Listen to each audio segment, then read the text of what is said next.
ગોર મહારાજ પ્રતાપરાય ને લીલુડા શ્રીફળ ઝીલાવે છે કેવી રીતે?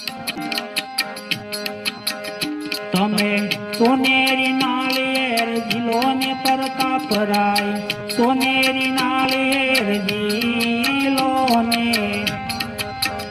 તમે પિતા ઝીલાવે ઝીલો ને પ્રતાપરાય, પિતા ઝીલાવે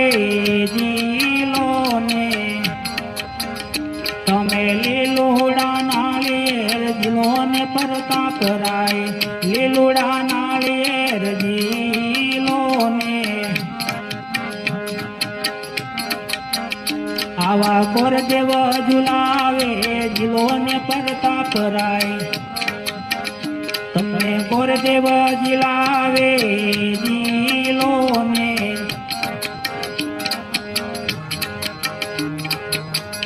તમે ગોરદેવ ના માન તમે રાખ્યા પ્રતાપરાય, તમે ગોરદેવ ના માન તમે રાખ્યા રે. આવી રીતે ગોર મહારાજ શ્રીફળ ઝીલાવે છે